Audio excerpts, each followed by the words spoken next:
Bueno, esta mañana el tema se llama opresión, clamor y redención. Vamos a pensar en las tres palabras: opresión, clamor y redención. Y vamos a estar trabajando fundamentalmente en el libro de Jueces, en el capítulo 6. Pero el versículo llave que quiero que tenga en su corazón durante el desarrollo del mensaje es Romanos 8:31. Aquí el apóstol Pablo hace una pregunta, plantea una respuesta y nuevamente termina con otra pregunta. O sea, a mí me gusta cómo escribía Pablo, lógicamente bajo la inspiración del Señor. Dice en Romanos 8:31: ¿qué pues diremos a esto? Esa es la pregunta que plantea. ¿Qué pues diremos a esto? Luego se contesta y dice: si Dios es por nosotros. Amén. Y termina con otra pregunta: ¿quién contra nosotros? Amén. Sin mucha exégesis del versículo, simplemente el punto es que si Dios está con usted, es suficiente multitud para cualquier cosa. Si Dios no está con usted, mejor salga corriendo. Amén. Ese es el punto de esto. Ahora, vamos a estudiar un pasaje que se encuentra en el libro de Jueces, capítulo 6. Es la historia de un varón de Dios llamado Gedeón. Pero hay varios detalles en esta situación que yo quiero que usted los vaya asociando con mucho de lo que está pasando en nuestro país y en el mundo en este tiempo. O sea, la situación, por eso la primera parte es la opresión. ¿Qué es lo que está sucediendo? Dice en Jueces capítulo 6, verso 1: los hijos de Israel hicieron lo malo ante los ojos de Jehová. O sea, introduce con un causal. Muchas veces nos preguntamos, ¿pero por qué me pasa esto y lo otro? Dice: hicieron lo malo ante los ojos de Jehová. Y luego hay una respuesta muy fuerte: y Jehová los entregó en mano de Madián por 7 años. Madián era un pueblo muy grande que habitaba alrededor de Israel y eran una tremenda multitud. Ya lo vamos a ver. Entonces, ¿qué pasaba en el libro de Jueces? Esta situación se da cíclicamente por lo menos 7 u 8 veces durante el libro. Cuando ellos amaban a Dios, buscaban a Dios, estaban bien con Dios, los enemigos eran destruidos, el pueblo era prosperado. Pero luego se olvidaban y empezaban a apartarse de Dios, empezaban a hacer lo malo. Entonces Dios los entregaba para que alguien tratara con la vida de ellos. Ese es el trasfondo del pasaje. Ahora, miremos algunos detalles de esto. Y la mano de Madián prevaleció contra Israel. Aquí hay una enseñanza tremenda, hermano. ¿Cómo se llama? No sé si es Deuteronomio o algún libro del Pentateuco, claramente dice que si Dios no está con nosotros, no vamos a poder hacer frente al enemigo.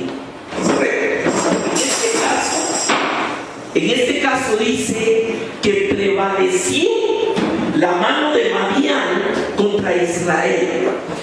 Y los hijos de Israel, por causa de los madianitas, se hicieron cuevas en los montes y cavernas y lugares fortificados. Aquí quiero empezar a hacer una especie de analogía con lo que estamos viviendo. ¿Se da cuenta usted? Las tiendas, las farmacias se han hecho cuevas y se están fortaleciendo. Las casas tienen 20 pasadores, 2 puertas. ¿Me entiende el punto?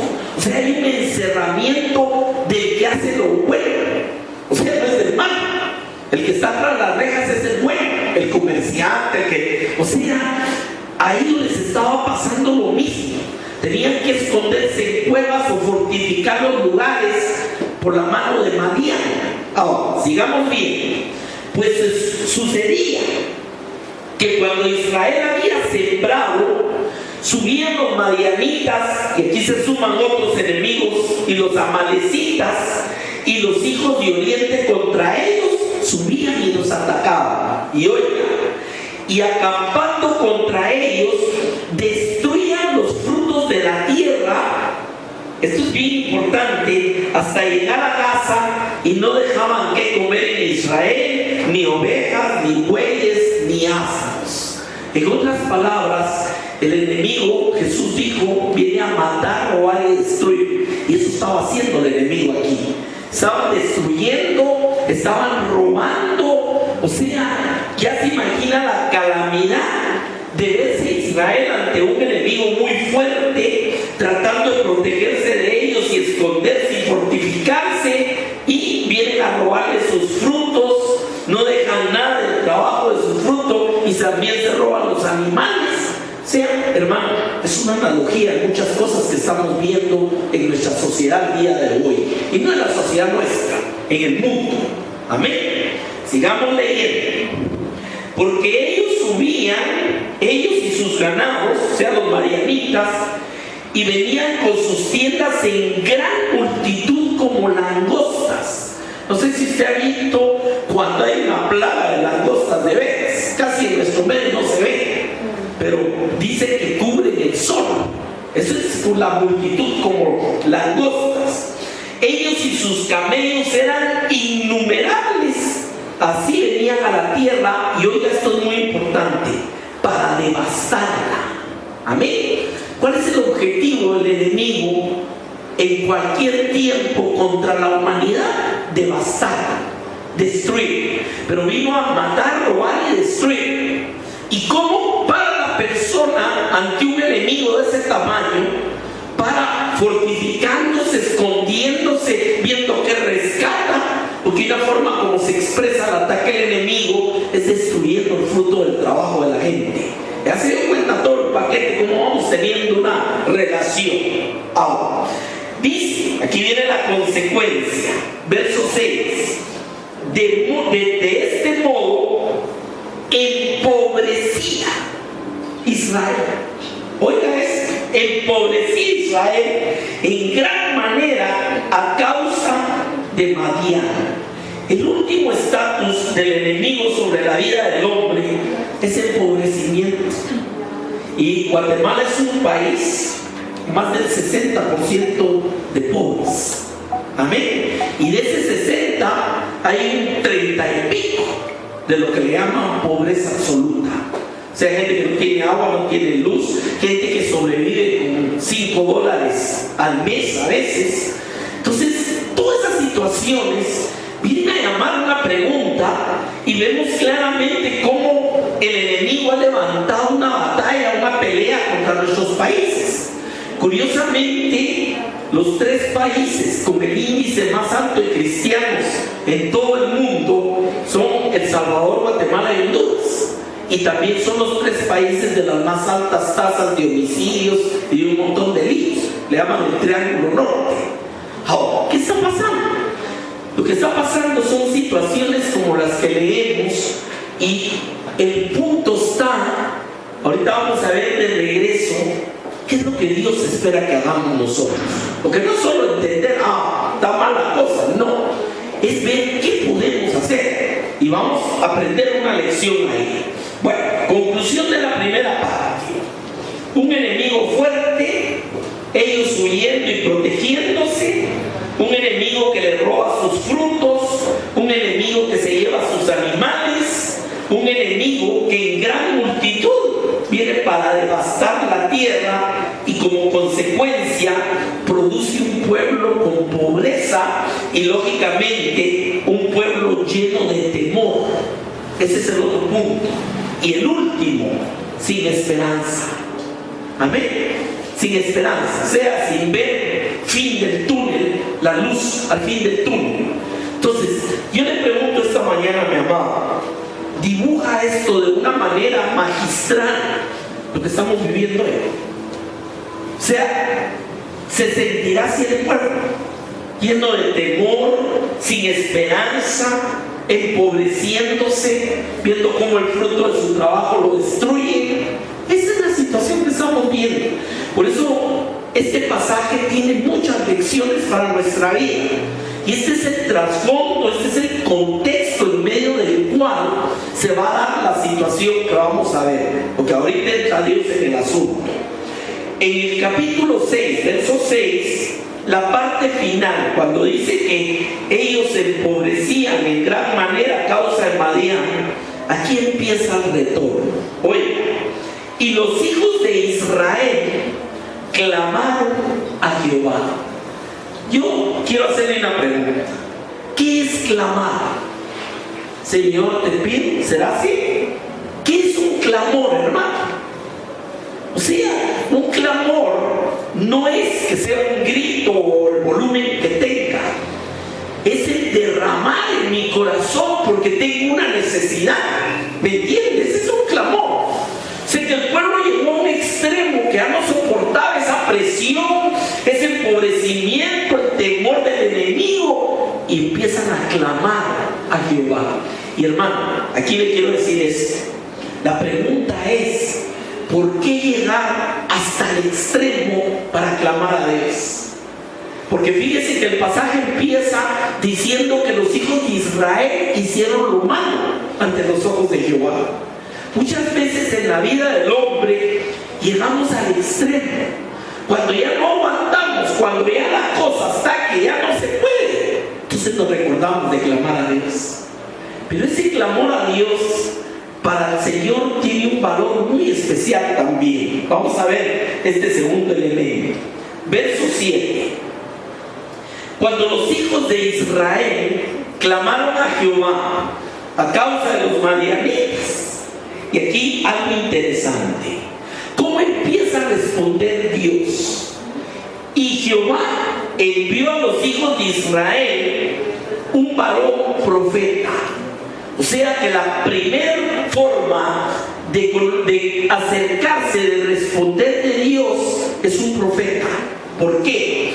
El profeta eran aquellos varones que Dios los ungía para que vieran la situación.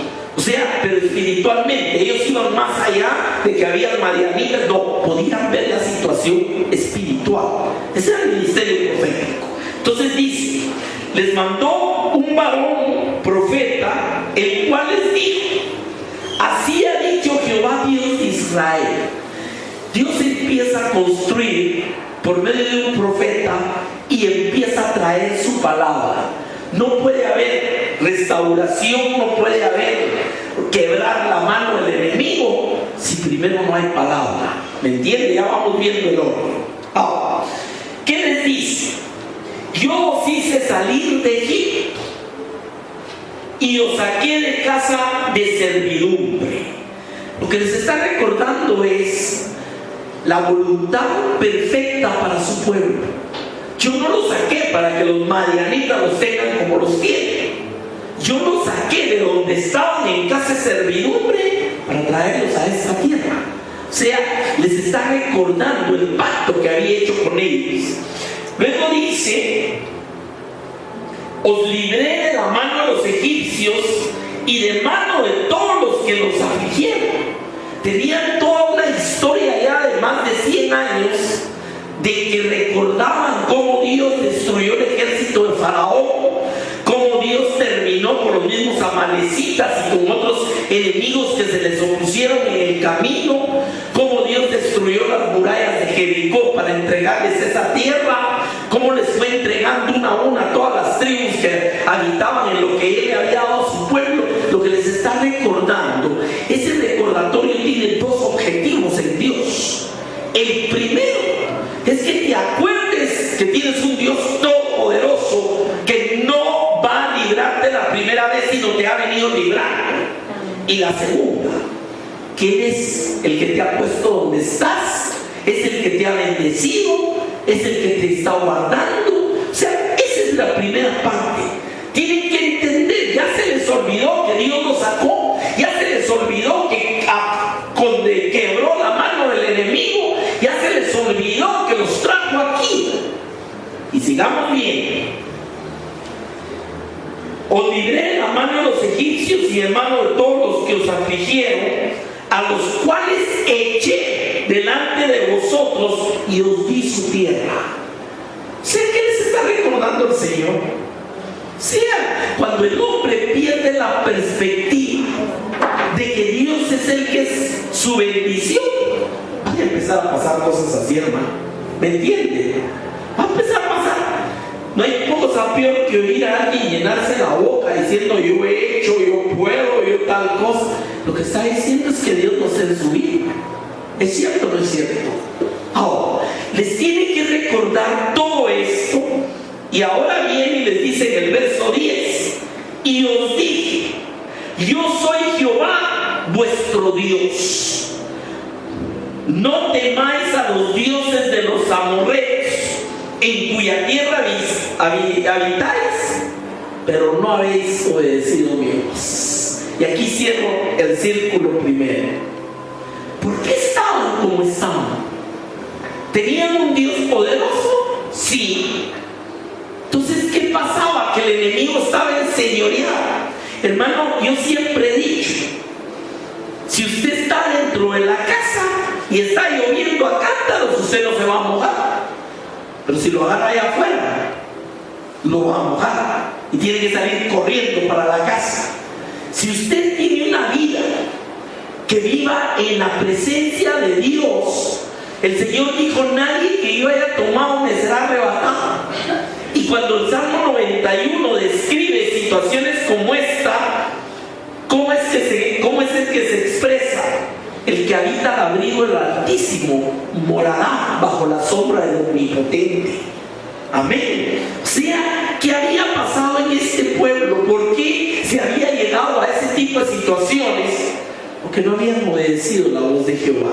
Y hermano, quiero decirle algo muy fuerte. Nuestros pueblos tienen una tremenda idolatría. Y no solo la idolatría que nos trajeron del otro lado del mundo, idolatría ancestral. Y lo que está haciendo es como tratar de desempolvar y volver a esas estructuras en vez de buscar realmente a Dios. Y Dios ha tenido misericordia a este pueblo, hermano. Ahí sí, por sus misericordias no hemos sido destruidos, porque la obra de Dios sigue creciendo. Y sigue creciendo por ahí por los 3 países. Pero sí es muy importante entender, primero, que hay un Dios todopoderoso, que hay un Dios que está en control, y que lo que tenemos que hacer es empezar a clamar a Dios. ¿Me entienden? Ahora, aquí les dio la respuesta: no habéis obedecido a mi voz. Ahí está la clave de todo. Dice el verso 11.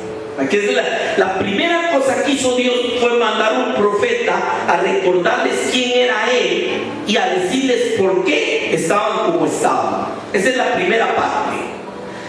La segunda forma como actúa Dios, dice el versículo 11: y vino el ángel de Jehová y se sentó debajo de la encina que está en Ofra, la cual era de Joás Abierisita. Y su hijo Gedeón estaba sacudiendo el trigo en el lagar para esconderlo los madianitas. O sea, lo poco que cosechaban lo limpiaban rápido para irlo a esconder y que no se lo destruyeran o se lo robaran. Eso lo encuentra haciendo a Gedeón. Y el ángel de Jehová se le apareció y le dijo: quiero que noten muy bien las cosas que le dijo el ángel de Jehová. Primero, Jehová está contigo. ¿Cuántos ven eso? Eso es lo primero. Jehová está contigo. ¿Qué decía Pablo? Si Dios por nosotros, ¿quién contra nosotros? Dios no necesita ejércitos. Dios no necesita armas nucleares. Una persona que Dios esté con ella es la solución de Dios. Amén. Un Moisés, un Josué, un David. O sea, Dios no necesita de multitudes. Dios trabaja con una persona y tiene un proceso. Entonces primero les recuerda por un profeta y los lleva: ok, ustedes están así por eso. Ahora empieza un proceso de preparar la derrota de los madianitas. ¿Cómo lo hace? Escogiendo a alguien. ¿Qué hizo Jesús cuando estuvo en esta tierra para empezar el ministerio? Escogió a 12. Amén. O sea, Jesús no fue a buscar, miren, quiénes son los aventajados en teología, que se vengan conmigo unos 30 o entre más sea mejor. No, gente simple, pescadores, cobradores de impuestos, gente totalmente simple, pero que le podían servir, porque el tema es entender que con Dios somos multitud. Jehová está contigo. Y oiga lo que le va a decir: varón esforzado y valiente. Era esforzado y valiente que Dios, hermano. Si usted lo estaba viendo, ¿qué estaba haciendo? Recogiendo trigo para ir a esconder. O sea, esto nos lleva a un segundo elemento. Dios no nos ve en nuestra debilidad, no nos ve en nuestra inutilidad, no nos ve en nuestra incapacidad. Él nos ve conforme a su poder. Y por eso le dice: Jehová está contigo, varón esforzado y valiente. O sea, ¿qué se ve quedado? ¿A quién le estarán hablando? Contéstese. O sea, yo quiero que me presenten a ese, tal vez nos ayuda. No, él era el varón esforzado y valiente. Fíjense cómo va en la situación. Recordemos también un Noé. Tenía Noé los recursos, tenía la capacidad, tenía todo para poder salvar a su familia y construir lo que Dios le dijo. La diferencia es que Dios estaba con él. ¿Y qué de Moisés? Moisés le puso las 20 excusas a Dios. No sé hablar, ¿quién soy yo? Y ahí. O sea, el otro caso es Josué. ¿Quién era Josué? ¿Era suficiente para entrar con los ejércitos de Israel? No. El mismo David sacado de detrás de las ovejas, el hijo más pequeño en la casa. ¿Quiénes eran los discípulos? ¿Quién era Pablo? Hermano, lo que quiero decirle es: la clave de todo está en las palabras que el ángel de Jehová le dijo a Gedeón: Jehová está contigo, varón esforzado y valiente. O sea, con esa fórmula es más que suficiente para Dios. ¿Cuántos entendemos eso? Y miren la situación que estaban viviendo. Dicen que los madianitas eran como langostas en multitud. Estaban pasando una situación de lo peor, pero empieza a haber una lucecita en el túnel, que es el llamado de Dios a alguien. Veamos algunos detalles de ese llamado. Verso 3. Gedeón le respondió: gloria a Dios, mañana matamos a los madianitas. No, oiga la respuesta: Señor mío. O sea, hay un hermano que dice, si usted no puede decir aleluya para diciendo o sea, Señor mío, es una queja.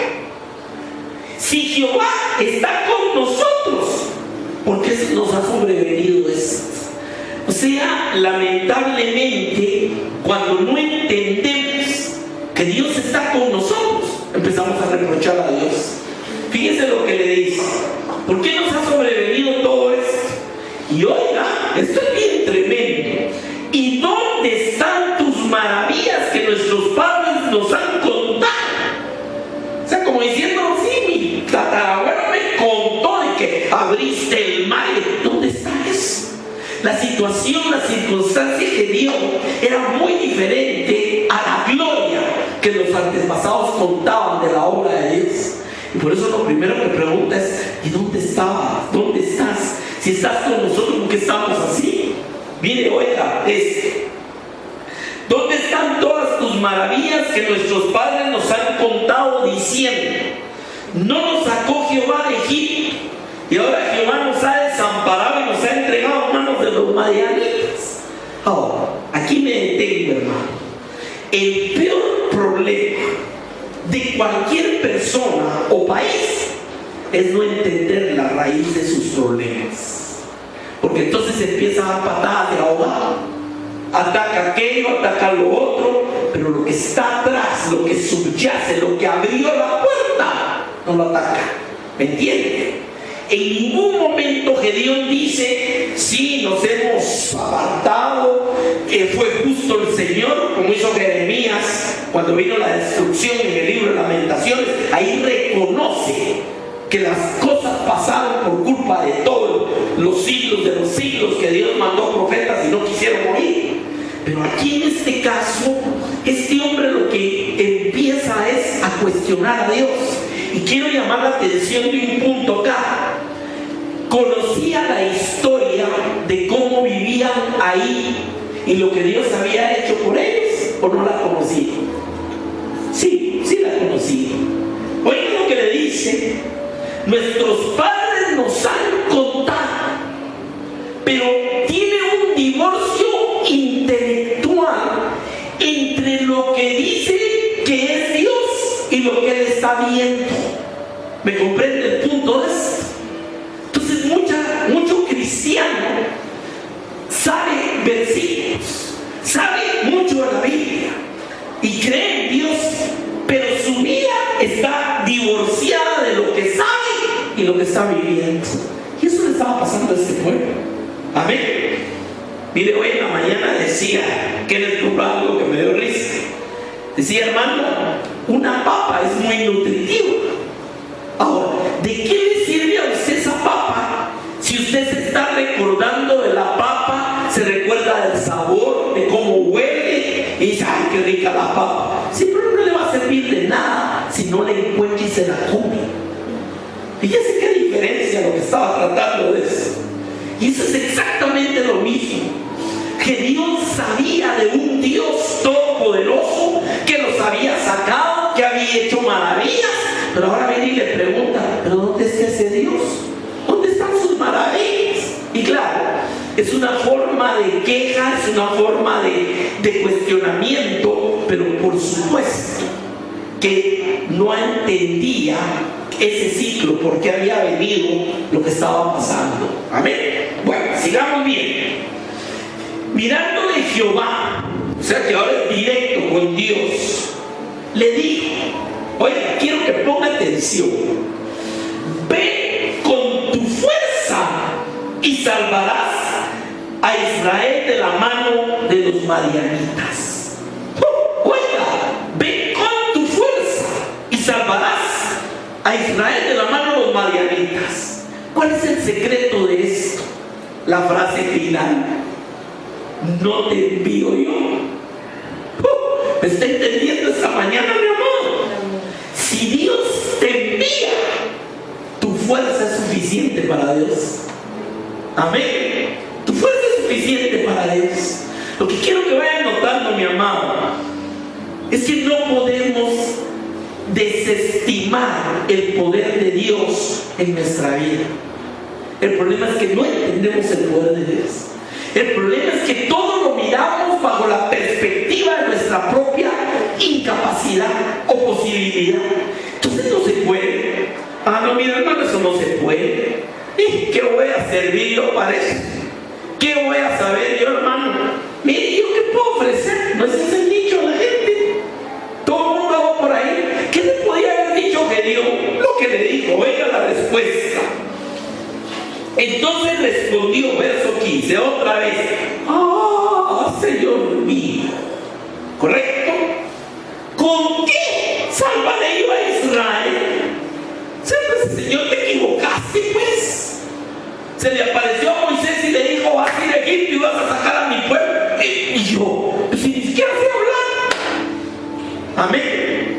Al mismo Jeremías, cuando Jeremías empezó a dar cuenta del tamaño del ministerio, le dijo: no, Señor, no. Y le dice: ¿y quién le da la boca al hombre? Amén. O sea, lo que quiero que note es: no eran superhombres. Jehová estaba con ellos, y una persona que Dios esté con él es suficiente para romper y destruir las obras del enemigo. Amén. Sigamos bien. Respondió: ah, Señor mío, ¿con qué salvaré yo a Israel? Y oiga esto: he aquí mi familia es pobre en Manasés. Y Manasés era una tierra no muy buena en Israel. Dice: mi familia es pobre, y por si fuera poco en Manasés. Y luego le dice: y yo, el menor en la casa de mi padre. Ahora yo le voy a contar un paralelo. David era el menor de la casa de su padre, vivía en Belén, de la tribu más chiquita de Israel. Pero ¿cuál es la diferencia que usted empieza a ver entre cómo miraba David las cosas y cómo las miraba Gedeón? ¿Hay diferencia o no? Cuando ve el tremendo gigante le dice: tú vienes a mí armado con lanza y con todo, pero yo vengo a ti en el nombre de Jehová de los ejércitos, el cual te entregará hoy en mi mano y vamos a destruirnos. O sea, ¿ven la diferencia? Tenemos millones de personas pensando como Gedeón, y estoy hablando de cristianos. ¿Saben las maravillas del Dios del pasado? Creen en Dios, van a una iglesia, todo lo que usted quiera, pero si Dios los confronta con algo: yo soy el más chiquito, yo no puedo, a mí no me han enseñado, ¿qué puedo yo hacer? ¿Cómo voy a hacer? ¿Me entiende? Y de vez en cuando Dios levanta un David, que es el que va a decir al gigantón: pero yo vengo a ti en nombre de Jehová de los ejércitos. ¿Me va entendiendo la relación de todo eso? Sigamos bien. Verso 16. Jehová le dijo, y ahora le añade una frase: ciertamente. Ahí está todo el punto. Ciertamente yo estaré contigo.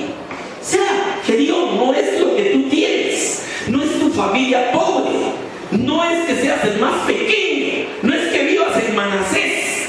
¿No has entendido que la clave está en entender que yo estoy contigo? Amén. Miren, ¿por qué empecé con Romanos? Romanos fue una iglesia perseguida, destruida, los mataron, se los dieron a los leones, los crucificaron. Y Pablo les dice: ¿qué pues diremos? Si Dios con nosotros, ¿quién contra nosotros? Ya me entiende el tipo de pensamiento. Hermano, lo que yo te quiero dejar en tu corazón, y al que mire esto también en el video, lo que quiero dejar en tu corazón es que no es tu fuerza, no es tus recursos, son los recursos de Dios. Lo que tenemos que buscar es que Dios esté con nosotros. Amén. Esto es lo que tenemos que buscar. Sí, la solución para quebrar la cerviz del enemigo es que Dios esté con nosotros. ¿Comprende? Pero para eso tenemos que empezar por botar todos esos paradigmas de no puedo, no tengo, no sé qué puedo hacer yo, aquí nadie puede hacer nada. ¿Me entiende el punto? Y mire, hermano, estamos buscando donde no hay respuesta, buscando años de una casta política arruinada, pero la gente no está clamando a Dios. Y los que están clamando a veces están yendo a desenterrar al Dios de piedra de hace 1000 años, a quemarle fueguito otra vez. ¿Me entiende el punto? Suena duro, pero esa es la realidad. Y el pueblo que conoce a Dios está pensando que no puede, que no tiene, que qué van a hacer ellos. ¿Es correcto o no es correcto? Y ahí vemos el círculo cerrarse, mientras que el Madián del infierno está haciendo pedazos nuestro país, hermano. ¿Es cierto o no es cierto?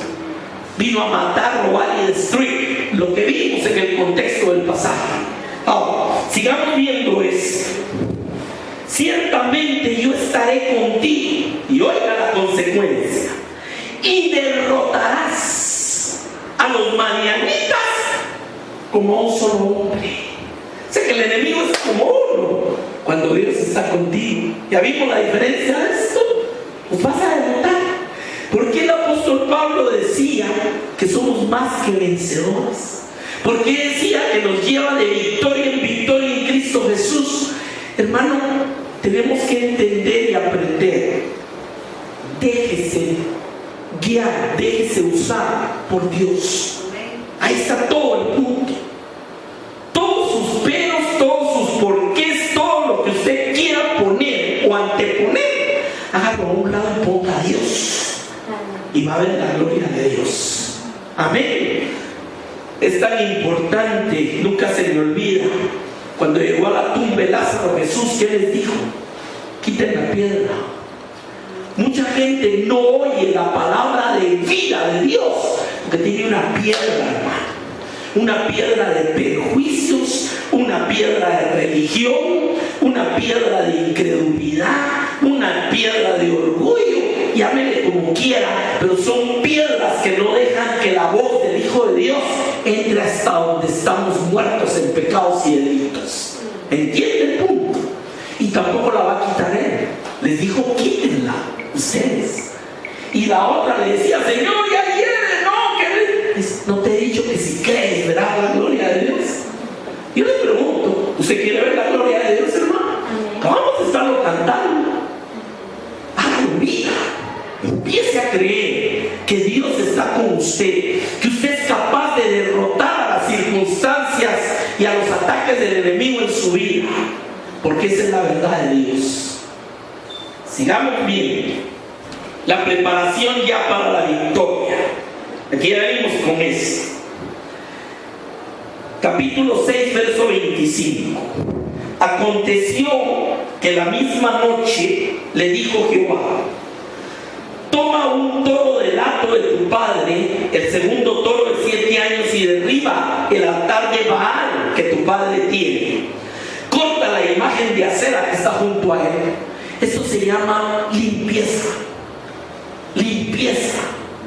Lo primero que usted tiene que hacer para caminar con Dios, echa la basura a sus ídolos, tire su basura. ¿Me entiende? Eso es lo que está mandando. Y le dice luego, verso 26, y edifica altar a Jehová. Sí, no puede haber, ya hubo palabra, ya hubo promesa. Ahora viene acción. Y la acción empieza por limpiar nuestra vida. ¿Correcto? Mira, destruye el altar a Baal que tiene tu padre. Y destruye la imagen de acera, que eran los dos dioses principales que mantenían los israelitas y se mezclaban con ellos. Y edifica un altar de Jehová tu Dios en la cumbre de este peñasco, el lugar conveniente, y tomando el segundo toro, sacrifícalo en holocausto con la madera, la imagen de acera que has cortado. O sea, hace años le oí decir a un predicador esto: Dios manda a que le hagan un fuego y ¿cómo se llama? Un altar de holocausto usando la misma madera que habían usado para hacer ídolos. Amén. Es una forma de darle en la cabeza a sus enemigos. ¿Correcto? Ahora, vamos por partes. ¿Qué le manda Dios a Gedeón? Primero, derribar y quitar cualquier dios extraño. Dios no va a trabajar si tu vida tiene dioses. Lo segundo, destruye toda idolatría, edifícale un altar a Jehová y ofrécele un holocausto. Fíjense, hay un orden en lo que le está pidiendo Dios. Pregunto, ¿podía Gedeón hacer lo que Dios le mandó? Sí. Y lo podían haber matado por hacerlo.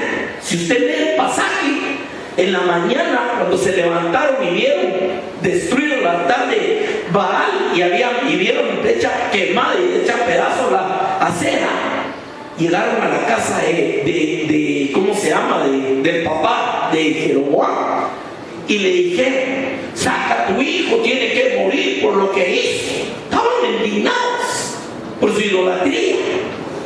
Y el mismo papá les contesta: bueno, si Baal es Dios, que contienda a él por sí mismo, pues hay que venir ustedes.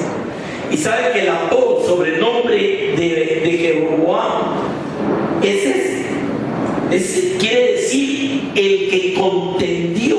Jeroboam, algo así, Jeroboam, el que contendió contra Baal. Es el sobrenombre que le pusieron a Gedeón. O sea, que el que enfrenta y se pelea con el mismo diablo. Eso es lo que le están diciendo.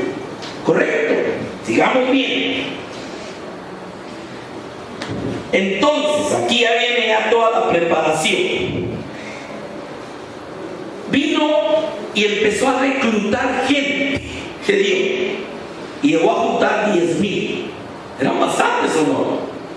Pero para la multitud que tenían que enfrentar eran pocos. Y viene el Señor y le dice: mire, Y el que tenga miedo, que mejor se va a su casa. Y se le fueron no sé cuántos miles. Y le va quedando reducido. Al final le dice, ahora llévalos a beber agua del río.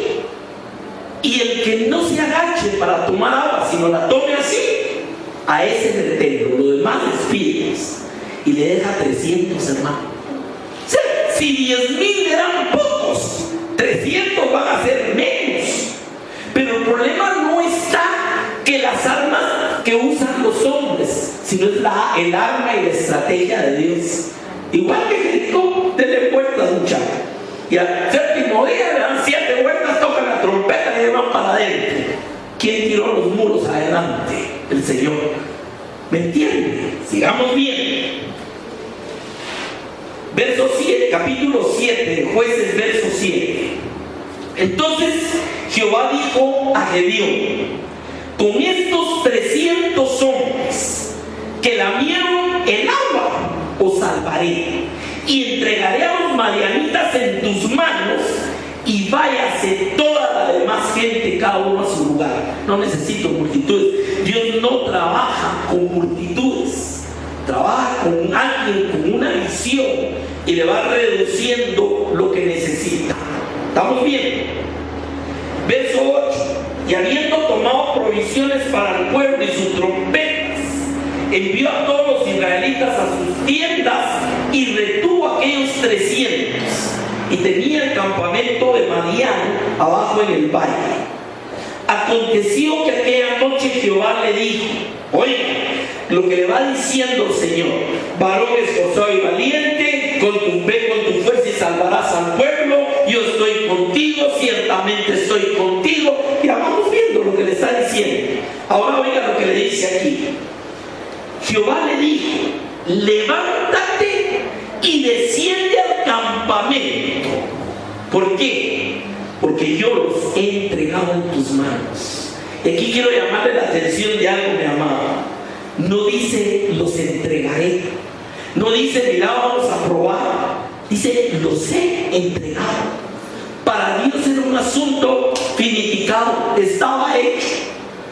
Una vez vino una tremenda multitud contra Israel y uno de los pocos reyes temerosos de Dios, creo que era Josafat, claman a Dios: Señor, ¿qué vamos a hacer? Y el Señor los manda a descender a la batalla con instrumentos. Y si ustedes solo alaben, esta batalla no es de ustedes, es de Jehová, mientras que destruyó al enemigo a la cara de ellos. ¿Me entienden? O sea, hay muchas formas como Dios nos va enseñando que si Él está con alguien, Él va a ser el que haga la obra. Veamos qué pasó. La batalla, capítulo 7, versículo 15. Antes solo quiero, no sé dónde me quedó, ahí un versículo que le quería leer nada más. Bueno, no sé aquí, que habla del tamaño de los enemigos, porque es importante verlo también. Aquí está, Jueces 7:12. Y los madianitas, los amalecitas y los hijos del oriente estaban tendidos en el valle como langostas en multitud. Sus camellos eran innumerables como la arena que está a la ribera del mar en multitud. ¿Puede imaginar el enemigo que iba a enfrentar? ¿Y con cuántos iba a ir? Con 300. ¿Y sabe qué armas llevaban? Eso le va a dar risa. Llevaban una teja, un cántaro y una trompeta. Ese es el humor de Dios. Amén. Una teja, una candela. El día de hoy es una candela que diera luz. Un cántaro para tapar la luz durante cierto tiempo. Y una trompeta. Esas eran las armas de Dios. Con 300. Amén. Veamos qué pasó. Gloria a su nombre. 7:15. Todavía hubo un momento de dudas de Gedeón. Gedeón es un hombre que le gustaba que Dios le diera pruebas. Y Dios se las da. Lo del vellón mojado, lo del vellón seco. Ahora le pide le dice que descienda y oiga qué dicen los madianitas. Y se pone fuerte porque oye que los madianitas dicen que va a venir Gedeón y que los va a destruir. Ya tienen miedo. Ahora, cuando Gedeón oyó el relato del sueño y su interpretación, adoró. Lo que oyó fue que ellos ya tenían miedo de él. Y vuelto al campamento de Israel, dijo: levantaos, porque Jehová ha entregado el campamento de Madián en nuestras manos. Ahora, ¿quiere usted saber cuál es el primer gran milagro de este pasaje? Le doy un premio si me lo dice. ¿Sabe cuál es el gran milagro? Que aquel pobre, miedoso, que no tenía nada, ahora dice: levántense, porque Jehová nos ha entregado. El milagro más grande que Dios hace en nuestra vida es cambiar esto, hermano. Amén. Hacernos entender que si Él es por nosotros, ¿quién contra nosotros? El milagro más grande es que podamos entender y ver bajo la perspectiva del poder de Dios y no bajo nuestras inutilidades. ¿Me entiende el punto? Y ahora imagínense a Gedeón ahí con sus 300. Levántense. Levántense. Oigan lo que me gusta cómo lo dice. Jehová ha entregado el campamento de Madián en nuestras manos. Hermano, ¿usted cree que el enemigo nos tendría arrinconados y con tanta violencia y todo si el pueblo de Dios se atreviera a decir: levántate, porque Jehová nos ha entregado? Amén. No, estamos escondidos en cuevas, guardándolo poco y cuidando que no nos lo roben, que no nos asalten. ¿Me siento, hermano? Sigamos viendo. Y repartiendo los 300 hombres en 3 escuadrones, dio a todos ellos trompetas, cántaros vacíos y teas ardiendo dentro de los cántaros. Las armas de Dios, hermano. Esas son las armas de Dios. Y dice la palabra: y les dijo, esto es claro: miradme a mí, hacer como yo hago. ¿Por qué es importante esto? Porque siempre se necesita un ejemplo. Siempre se necesita. Y déjeme decirle, hermano, como la cobardía se contagia. Por eso en las leyes de la guerra en Deuteronomio decía que si había alguien pusilánime y miedoso, mejor lo mandaban a su casa. Así como se contagia, también se contagia la fe, hermano. ¿Cuántos sabían eso? Si la gente ve que te levantas y crees en Dios y confías en el Señor y vas para adelante en el nombre de Jehová de los ejércitos, la gente empieza como a salir tímidamente y empiezan a caminar. Yo me imagino que esos 300 están temblando. ¿Qué modo se limpió cuando les dio las armas, hermano? Ya me imagino, ¿qué? Una trompeta, un cántaro y una tea. Yo es como si la peleara contra esa multitud que es como la arena, hermano. Pero cuando se levanta dice: sí, ustedes síganme y mírenme a mí, hagan lo que yo hago. Amén. Y esa es la tremenda responsabilidad también desde el punto de vista ministerial. ¿Qué sucede? Estamos teniendo ministros en estos tiempos que no sirven para nada de ejemplo, hermano. Ese es otro problema que tenemos. Pero volvamos a eso. Miradme a mí, hacer lo que yo hago. He aquí que cuando llegue al extremo del campamento, haréis vosotros como yo hago. Yo tocaré la trompeta, y todos los que estarán conmigo y vosotros, porque lo repartió en 3, tocaréis las trompetas alrededor de todo el campamento y diréis: por Jehová y Gedeón. Oye, llegaron pues Gedeón y los 100 hombres que llevaba consigo, o sea, dejó 100 aquí, 100 aquí, 100 venían con él, al extremo del campamento, al principio de la guardia de la noche, cuando acababan de renovar los centinelas, y tocaron las trompetas y quebraron los cántaros que llevaban en la mano. ¿Por qué? Porque el arma de Dios era un sonar de 300 trompetas y 300 luces alrededor de todo el campamento. ¿Ya se dio cuenta la técnica de Dios? Y nosotros ya tenían miedo que va a venir. Pensaban que a saber a qué ejército iba a ir a traer. Ahora, capítulo 7, verso 20. Y los 3 escuadrones tocaron trompetas, y quebrando los cántaros tomaron en la mano izquierda las teas y en la derecha las trompetas que tocaban, y gritaban por la espada de Jehová y de Gedeón. Amén. Ahora, ¿cuál fue el resultado? Verso 21. Y se estuvieron firmes, cada uno en su puesto en derredor del campamento. Entonces todo el ejército echó a correr dando gritos y huyendo, y los 300 tocaban la trompeta, y Jehová puso la espada de cada uno contra su compañero en el campamento. ¿Quién los destruyó? Ellos mismos se mataron. Les dio tal miedo ver trompetas que se pusieron locos y le vieron cara de enemigo a todos y se mataron entre ellos mismos. Amén. O sea, ¿podrá Dios, hermano? Yo pregunto, ¿se habrá cortado la mano de Jehová para salvar el día de hoy? ¿No es el Señor el mismo ayer, hoy y por los siglos?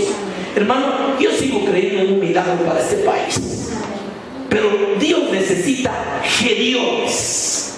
No necesita en las masas que solo saben quejarse y chillar y ver qué. Necesita Gedeones. Gente que entienda que estamos como estamos, producto de una idolatría, producto de una maldad, de una violencia desbordada, y que sepamos derramar el corazón para pedirle perdón a Dios y para clamar por su mano poderosa.